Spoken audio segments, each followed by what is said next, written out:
नमस्कार मंडळी, स्वामी संगीता व्लॉगमध्ये मी संगीता तुमचं स्वागत करते। आजच्या या व्हिडिओमध्ये मी तुम्हाला ज्वारीची भाकर आणि काजू पनीरची भाजी कशी बनवली आहे ते मी तुम्हाला शेअर करणार आहे। त्यामध्ये सर्वात आधी काय केली, मी ज्वारीचे पीठ घेतली, त्यामध्ये गरम पाणी केलं, गरम पाणी उकळतं ते त्या पिठामध्ये टाकून म्हणजे असं चमच्यानी घोळत बसली आणि घोळत तो म्हणजे कसा गोळा तयार होईल तेवढ्यातच मी काय केली, गॅसला कढई लावली, कढई मांडून सनी त्यावर कांदा मोहरीची मिरची कांदा वगैरे सगळं फोडणी करून केली। म्हणजे कसं इकडे भिजवण्याचे काम होते आणि हे पण काम होते, कारण कांदा थोडासा शिजायला लागतो आणि तो बघा इकडे ते पण काम होते हे पण काम होते, म्हणजे असं मल्टीटास्किंग काम करत राहिलं तरच लवकर कामं आटपतात। तर तशा पद्धतीनेच मी हे काम करत आहे। बघा सगळं इकडे सगळे जिन्नस जे मी ठेवली होती गॅसला ते म्हणजे सगळं परतून घेतली, व्यवस्थित ते शिजून घेतले। तोपर्यंत माझ्या ज्वारीच्या पिठाचा गोळा व्यवस्थित मळून झालेला आहे। तर आता मी पनीरची भाजी करत आहे। त्यामध्ये मी आता वाटण वगैरे टाकली। वाटण मी आधीच करून ठेवली होती। त्यामध्ये कांदा लसूण आणि खोबरं, याचं खोबरं म्हणजे सुका नारळ असतो त्याचं मी केलेली आहे। त्यामध्ये हळद, तिखट, मीठ व्यवस्थित टाकली आणि ते थोडा वेळ सगळं मसाला मी शिजू दिली आहे आणि थोडा म्हणजे मंद आचेवरच हे सगळं केलं आहे।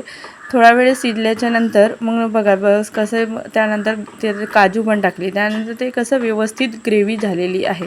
तर मग ते थोडा वेळ शिजू द्यायचं, म्हणजे थोडंसं 5 मिनिट तरी शिजायला हवं। त्यानंतर मग नंतर आपण काय, जे मी आधीच तळून घेतली होती तुपामध्ये पनीर, तर घरी तयार केलेला पनीर आहे, त्यामुळे तो सगळा भुगा होऊन गेलेला आहे।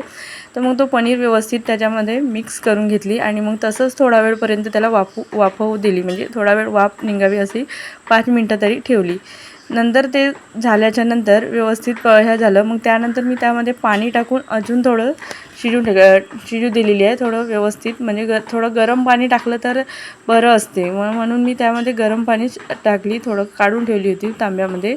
बघा मग अजून तो पुन्हा शिजू दिली। मग नंतर थोड्या वेळाच्या नंतर शिजली की आता लगेच मी भाकरी बनवायला घेतलेली आहे।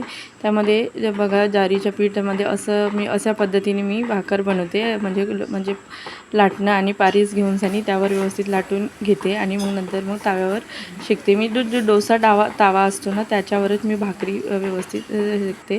बघा व्यवस्थित फुलते, ज्वारीची भाकर व्यवस्थित फुललेली आहे। बघा मी ते त्यामध्ये दाखवलेलं आहे। अशाच पद्धतीची मी भाकरी करत असते, ज्वारीची व्यवस्थित फुललेली त्यामध्ये दिसत आहे।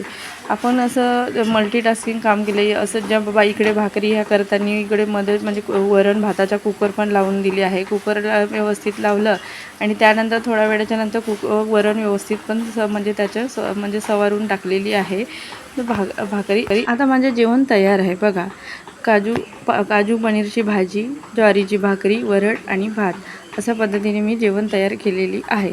तुम्हाला हा जेवण कसा वाटला तर मला कमेंट बॉक्समध्ये नक्की सांगा। जर तुम्हाला आवडला असेल तर तुमच्या मित्रमैत्रिणी पण शेअर करा। धन्यवाद।